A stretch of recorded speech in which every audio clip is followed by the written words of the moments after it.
Hey, shalom, shalom, shalom. I want to first start out by giving all praises to Yahweh, Ba'ashem, Yahweh Shai, Ba'ashem, Rakakwadash. Double honors to my apostle, notice a great millstone that rule well. And peace and salutations to the elect men pushing out this word in truth and sincerity.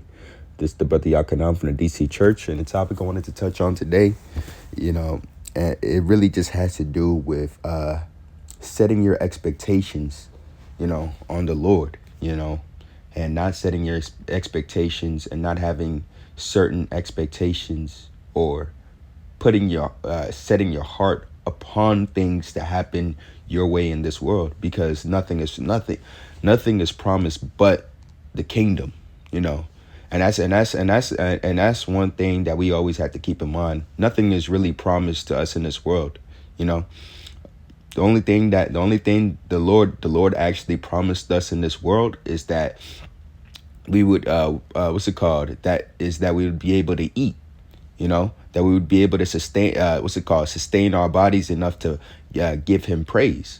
But nothing is actually promised, though. Nothing like us making $1 million isn't promised. Having success in this world is not promised. Does it happen sometimes? Yes. But is it promised? Is it something to set our expectations on? No. Now I'm gonna grab what's it called? I'm gonna grab scriptures, just to basically go into that. This is Colossians chapter 3 and verse 1. It said, "If ye be risen with Hamashiach, seek those things which are above, where Hamashiach sitteth on the right hand of God." So, so even that scripture right there, it says, seek those things which are above, which is what? What's it called? Life everlasting in the kingdom. Rulership after Yahweh Shai makes his return and turns this place upside down. Those are the things that we're supposed to seek, because it's the only thing that's actually promised to us. It's what's going to happen in Yahweh Ba'ashem Yahweh Shai's rule. Now it said, verse 2, it says, "Set your affections on things above, not on things on earth." And the things on earth is just the things that it's the things that we say that we see every day, that we may desire. That we may desire a lot of money, we may desire any woman that we can have, we may desire we may desire that car, we may desire that house, we may desire so many other things in this world. But that doesn't mean that doesn't mean that it's promised to us and that we can have it. Especially if it's especially during certain times and seasons. Because the scripture says, there's a time and place for everything. Proceeding to Ecclesiastes. There's a time for there's a time for joy, there's a time for sorrow, there's a time for war, there's a time for peace, there's a time for everything. And if it's not your time to get what you specifically want in this world, then you're just gonna have to chalk it up to that. But in the kingdom, we'd have we would have everything that our heart actually desires in righteousness. Now, this is Isaiah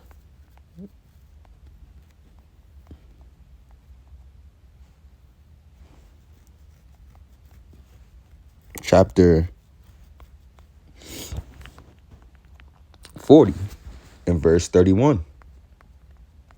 Now it says, "But they that wait upon the Lord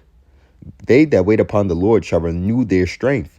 They shall mount up with their wings as eagles. They shall run and not be weary, and they shall walk and not faint."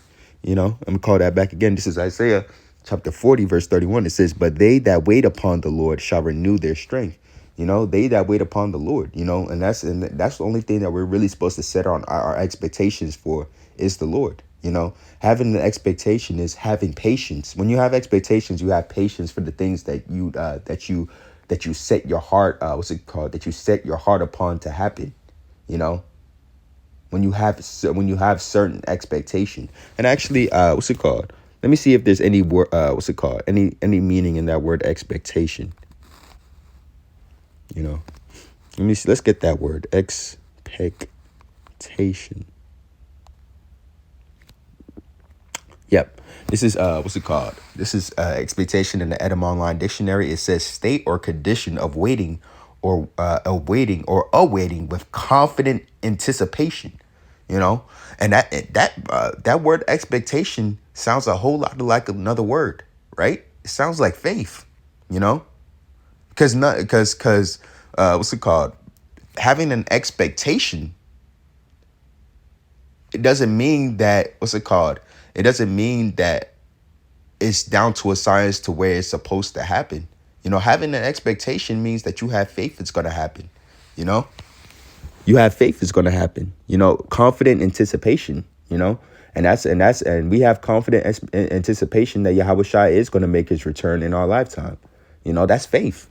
You know, having the expectation is having faith. You're only supposed to have faith in the Lord. You can't put your trust in Esau. You can't put your trust in these women. You can't put your trust in these niggas in the world. You can't put your trust in anybody but the Lord, you know, because nobody's word is above the Lord's, you know, nobody's words and actions are above the Lord's. And if they're, and what's it called?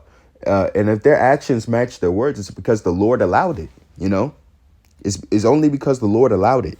You know, now it says anticipation and awaiting, await, look out for, you know, watch, you know, basically watch. Yeah. Preconceived opinions as to what will likely take place, you know, so preconceived opinions as to what will likely take place in the future. So that's what's it called? That's basically having faith, you know, a prospect of future good. Great expectations, good as of possessions advancement. Yeah, and it comes from the verb expect, which means to wait, defer action, to await, look out for, desire, hope, long for, anticipate. You know, and all those words are things that pertain to how we should feel towards Yahweh Bashim Yahweh Shai and the words that he spoke. You know, because we know these words to be faithful and true. So we have an expectation for them to happen, which basically means faith, you know. Now, I'm gonna call this scripture again. This is Isaiah chapter 40, verse 31. It says, "But they that wait upon the Lord shall renew their strength. They shall mount up with wings as eagles. They shall run and not be weary, and they shall walk and not faint." You know, that's the end of those the men that have faith and wait upon the Lord, have expectations upon the Lord, await for him. You know, we will be able to run but not be weary. We would be able to walk and not faint. You know, and that's the spirit, and that's the spirit that we have to be in. You know, to keep on having that righteous expectation for the things that he said is going to happen, because they are going to happen, to come to pass, you know, and we won't be weary. We won't faint. We'll keep on going in this thing and up until those expectations are fulfilled, you know. Now I'm gonna grab another scripture. This is Psalm chapter 27 and verse 14. It says, "Wait on the Lord and be of good courage, and he shall strengthen thine heart. Wait, I say, on the Lord. Wait on the Lord and and be of good courage. He shall strengthen thine heart." You know, and that's exactly what we're supposed to be praying for, is for the Lord to strengthen our heart while we have these expectations and we wait for him. You know, as we await for him, we're praying that he strengthens our heart, that he makes our faith stronger as time goes on. And how does that happen? How does our faith get strengthened? You know, there's a few ways that our strength gets strengthened. We either go through trials and tribulations, and Yahweh Bashim Yahweh Shai delivers us up out of it with with an edifying lesson, you know, or with an edifying lesson, or we read. We study. We have more words to put our faith on. We have things. We have faith. We're able to extrapolate more information out of certain scriptures. To get more meat out of it, so we can compare it to the things that we go through every day. And the things that we may go through in the future. It says, "Wait upon the Lord, be of good courage, and He shall strengthen that heart. Strengthen that heart. Wait, I say, on the Lord." It doesn't say, "Wait, I say," before Esau. It doesn't say, "Wait, wait, I say, on your employer." It doesn't say, "Wait, I say, before another man." It doesn't say, "Wait, I say, before a woman." It doesn't say. It doesn't say any. It doesn't say any of that. It doesn't say any of that. We shouldn't have our expectations upon anybody in this world. Of course, there's certain things that we have. What's it called? That there's certain boundaries that we that we expect people to not cross. There's certain things on a lower level that we expect. You know, but our ultimate expectation for what's going to happen in the future should be on Yahweh Bashim Yahweh Shai. These people and these things in this world are subject to be corruptible. They're subject to be corruptible. They're subject to fail. But these words won't fail. These words will never fail. You know, what's it called? How much time and how much effort are you putting into the things that you know will never fail you,